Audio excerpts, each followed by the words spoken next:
मगों का पहाड़। इलारा एक अद्भुत इंसान थी जो चमकीले विचारों और बड़ी मुस्कानों से भरी थी। लेकिन उसकी एक छोटी सी चाय के कप जितनी समस्या थी, वो कभी भी अपने खाली मग वापस नहीं रखती थी। जल्द ही एक मग 2 हो गए, 2 से 3 हो गए, 3 से मगों का एक पूरा छोटा परिवार बन गया जो सभी फर्श और मेजों पर इकट्ठा हो रहे थे।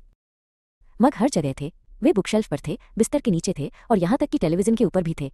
इलारा को कमरे के एक तरफ से दूसरी तरफ जाने के लिए पंजों के बल चलना और फुदकना पड़ता था। एक सुबह जब वो अपनी पसंदीदा किताब खोजने की कोशिश कर रही थी तो वो फिसल गई। Clink clank clatter. मगों का एक पूरा टावर गिर गया, जिससे एक छोटी जादुई हिमस्खलन जैसी आवाज आई। कैल, जो फर्श पर खेल रहा था, खुशी से खिलखिलाया। उसे लगा कि मगों का पहाड़ सबसे अद्भुत चीज है जो उसने कभी देखी थी। उसने तालियां बजाईं और गड़बड़ी की ओर इशारा किया। लेकिन मग खेल के लिए बहुत बड़े होते जा रहे थे। उन्होंने एक बड़ी डगमगाती दीवार बना ली थी जिसने खिड़की को रोक दिया था, जिससे कमरा अंधेरा और छोटा लगने लगा था। बस बहुत हुआ, इलारा ने झुंझला कर कहा। मगो, तुमने खूब मजा कर लिया। अब तुम्हारे लिए रसोई के सिंक में घर जाने का समय है। इलारा ने अपना मिशन शुरू किया। एक एक करके मग उठाए। केल, उसका छोटा सहायक, उसके पीछे रेंग रहा था, एक मग उठा रहा था और उसे ले जाने की कोशिश कर रहा था।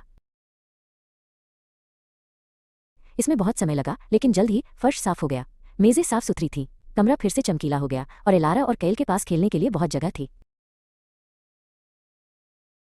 उस दिन से जब भी इलारा अपनी चाय खत्म करती तो वो अपना मग सीधे सिंक में ले जाती, और अगर वो कभी भूल जाती तो एक छोटा मददगार हाथ मग की ओर इशारा करता और उसे याद दिलाता।